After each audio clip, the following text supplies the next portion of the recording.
ফাদ ভাই, trophy tour মানে বাংলাদেশের আসলে সব ফুটবল ভক্ত যারা আছে সবার একটা অপেক্ষা ছিল যে ট্রফিটা কখন বাংলাদেশে এসে পৌঁছবে। সকালে আপনার এয়ারপোর্টে গিয়ে রিসিভ করেছেন, কেমন ছিল সেই পরিবেশটা? না, চমৎকার। I have to be honest. প্রথমত বলতে চাই, আপনি তো জানেন যে সেটা কিন্তু ফিফা এবং কোকের একটি বিশেষ বিমান আছে, যে বিমানে এই ট্রফিটা ট্যুর হয়। সো সেই বিমানটি নিয়ে ট্রফিটা আনুমানিক 10টার সময় ল্যান্ড করে। আমরা টার্মাকে যাই অ্যারাউন্ড 10:15, 10:20। আমাদের বিরাট সম্মানিত চেয়ারম্যান, আমাদের ফুটবল ফেডারেশনের সম্মানিত চেয়ারম্যান এবং সিভিল এভিয়েশনের সম্মানিত চেয়ারম্যান এবং আরও বেশ কিছু গণ্যমান্য ব্যক্তিত্ব ছিলেন। প্লেন থেকে প্রথমে জিলবার্তো বের হন এবং তারপরে আপনারা দেখেছেন নিশ্চয়ই, উনি ট্রফিটাকে উন্মোচন করেন এবং আমাদের সকলের সামনে দেখান। So it's a great moment, I must say. এবং সবচেয়ে বড় কথা হচ্ছে, আপনি জেনে খুশি হবেন যে মাত্র 30টি দেশে কিন্তু এই ট্রফি যাচ্ছে। সো আপনি জানেন 200+ মেম্বার অ্যাসোসিয়েশন আছে বিশ্বে ফিফার, তার মধ্যে মাত্র 30টি দেশে যাচ্ছে। সেই 30টি দেশের মধ্যে কিন্তু বাংলাদেশ অন্যতম। তো এই জন্য আমি আমাদের ফ্যানদেরকে ধন্যবাদ জানাতে চাই। তাদের যে ফুটবলের উন্মাদনা, তার সুবাদে আমরা মনে করি এই ট্রফিটা আজকে এসছে। এবং অবশ্যই আমাদের সম্মানিত সভাপতি তাবিদ আউয়ালের উপর যে আস্থা আছে ফিফা বিশ্বের, সেটার একটি প্রতিফলন। এবং ট্রফিতে উন্মোচন হওয়ার পর বেশিক্ষণ ছিল না, আপনারা বুঝতে পেরেছেন এটা অনেক প্রোটোকল আছে। বাট আমাদের টিম অধিনায়ক জামাল ভুঁইয়া ছিলেন, তিনি কিছু কথা বলেন, তাবিদ আউয়াল সাহেব কিছু কথা বলেন, সিভিল এভিয়েশন চেয়ারম্যান মহোদয় কথা বলেন এবং বিডার চেয়ারম্যান মহোদয় কথা বলেন এবং কোকের দুজন কথা বলেন, বাবু ভাই এবং সাদাব ভাই, if I am not wrong. So it was a very brief ceremony but very nicely organise. আমি কোকোলাকে ধন্যবাদ দিতে চাই যে তাদের মাধ্যমে কিন্তু এই ট্রফিটা আসে এবং আপনারা জানেন আমরা বারবার বলেছি এটা কিন্তু তাদের আয়োজন। সো কোককে অসম্ভব ধন্যবাদ দিতে চাই এবং আপনাকে বুঝতে হবে লাস্ট ওয়ার্ল্ড কাপ ট্রফি কিন্তু এখানে এসেছিল।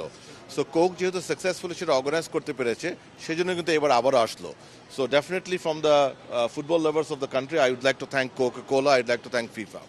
ফাদ ভাই, এই ট্রফিটা 12 বছর পর ভারতে গিয়েছে, সেই ভারত থেকে এখানে এসেছে। সেই তুলনায় আমরা বলতে পারি কিনা যে সাউথ এশিয়ার মধ্যে বাংলাদেশ লাকি ইনাফ যে ব্যাক টু ব্যাক দুটো ওয়ার্ল্ড কাপের ট্রফি বাংলাদেশে এসে ভিজিট করলো? ডেফিনেটলি আমি আবারও বলতে চাই, not only we are very lucky, I think এটা আমাদের ফ্যানদের অর্জন আমি মনে করি। Because not only back to back দুবার এসছে, এর আগেও কিন্তু আগে এসছে, this is the third time এসছে।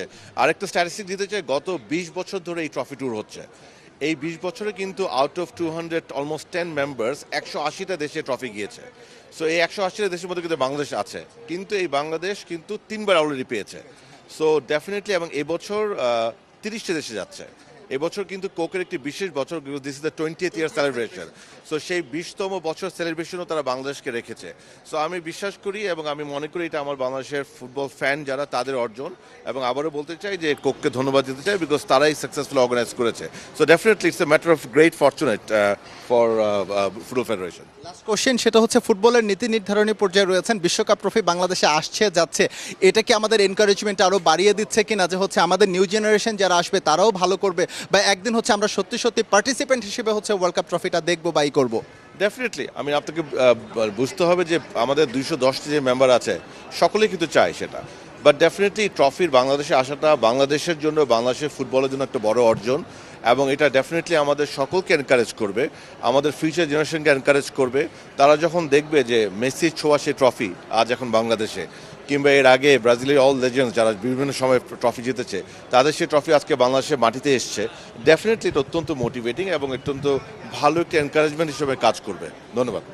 ছোট করে একটু জানতে চাচ্ছিলাম, জামাল ভাইকে জিজ্ঞেস করেছিলাম এই ট্রফিটা, আপনিও বলছিলেন লিওনেল মেসি লাস্ট টাইম স্পর্শ করেছেন, পেলে, ম্যারাডোনা সবাই এই ট্রফিটা স্পর্শ করেছে। এটা যখন সামনে থেকে দেখলেন একটু হতবাক হয়ে গিয়েছিলেন কিনা, বা একটু আবেগতাড়িত হয়ে গিয়েছিলেন কিনা?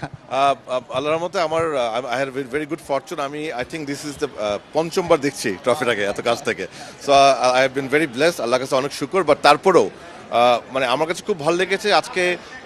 এটা আমি আমার নিজের সৌভাগ্য মনে করি এবং আল্লাহর বিশেষ রহমত যে ট্রফির যে অ্যারাইভেলের যে কন্টিনজেন্ট ছিল, যারা ট্রফিটিকে বাংলাদেশের মাটিতে রিসিভ করেছে, তার একজন অন্যতম সদস্য আমি ছিলাম। সো এটা ডেফিনেটলি অত্যন্ত ইমোশনাল। মানে ফুটবল অ্যাডমিনিস্ট্রেটর হিসেবে আছি সেটা বড় কথা নয়, সবচেয়ে বড় কথা আমরা ফুটবলের ফ্যান। সো সেই ফুটবলের ফ্যান হিসেবে ট্রফিটাকে রিসিভ করার সৌভাগ্য হওয়া এবং ট্রফিকে এত কাছ থেকে দেখা, যতবারই দেখি প্রত্যেকবারই বিস্মিত হই। Definitely it's a very emotional thing.